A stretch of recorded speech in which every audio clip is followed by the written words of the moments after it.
পুলিশের ঝামেলা পেরিয়ে আসতে আসতে প্রায় সন্ধে হয়ে গেল, তাই বাসার উদ্দেশ্যে রওনা হলাম। কাল থেকে কাজে লেগে পড়বো। হঠাৎ পুরুষ কণ্ঠে কেউ বলে উঠলো, দাঁড়াও। চেয়ে দেখলাম একজন ভদ্রলোক সোফায় বসে আছেন, সাথে একটি ছেলে। বুঝতে বাকি নেই উনি আমার বাবা। বাবা বলল, তুমি নিশ্চয়ই রাজ? আমি বললাম জি। বাবা বলল, আমি আফজাল আল ইমরান, এই বাড়ির মালিক। তার মানে মিজান তোমার জন্য 2 মাস একটা ঘর চেয়েছে? আমি বললাম জি। বাবা বলল, তুমি আমায় আঙ্কেল বলতে পারো, ভয় পাবার কিছু নেই, আমি তোমার বাবার মতোই। কথাটা শুনে কলিজাটা কেমন যেন করে উঠলো। হবে নাই বা কেন?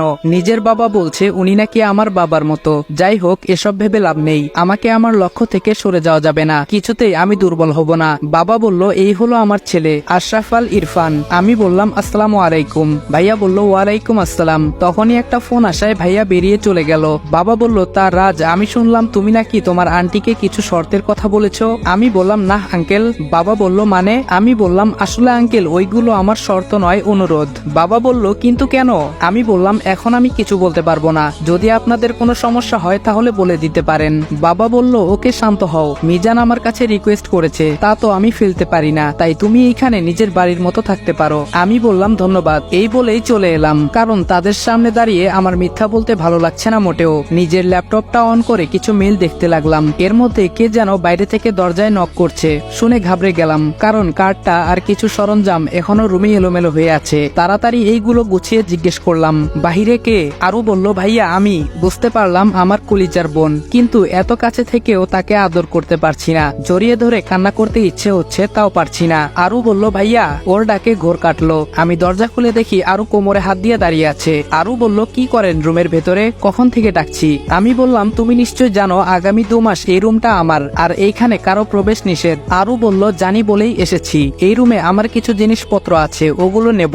আমি বললাম, ওকে নিয়ে যাও। আরু ওর নিজের জিনিসপত্রগুলো নিয়ে চলে গেল। আমি কিছুক্ষণ বোনটাকে দেখলাম মন ভরে। তারপর রাতে খাবারের জন্য রেস্টুরেন্টে চলে গেলাম। যদিও mister and missus Al request করেছেন তাদের সাথে খাওয়ার জন্য, কিন্তু আমি খাইনি। একটা ইগো কাজ করছে। পরের দিন সকালে আমি কিছু কাগজপত্র গুছিয়ে নিয়ে রওনা দিলাম ইন্টারভিউ দিতে। একটা কোম্পানির পোস্টে টিকে যাই। আমার মতো ছেলেকে দেখলে কোন কোম্পানি চাকরি দেবে না? যেমন দেখতে তেমন সব কাগজপত্র, একদম খাপে খাপ। এ যেন পূর্ব পরিকল্পনা। হ্যাঁ, তাই তো। তবে এটা শুধু আপনারা জানেন, অন্য কাউকে বলবেন না কিন্তু। আমি এই অফিসে কাজ করতে লাগলাম এবং খুব অল্প দিনেই বসের খুব প্রিয় হয়ে উঠলাম। কিন্তু এই অফিসের আসল বসটাকে তা আজও জানতে পারিনি, কারণ আমি যাকে বস বলছি উনি আসলে ম্যানেজার। বস নাকি অফিসে আসেন না, আড়ালে থেকে কাজ করান। কিন্তু আমার তো বসকেই দরকার, আমার টার্গেট তো উনি। দেখতে দেখতে 1 মাস পেরিয়ে গেল। আমি আমার মিশন অনুযায়ী কাজ করতে লাগলাম। মিশনটা অনেক জটিল, যেটার ফুল ডিটেলস গল্পে দিতে গেলে গল্পই এলোপাথারি হয়ে যাবে। এই 1 মাসে আমি অনেক তথ্য ইনফরমেশন বের করেছি,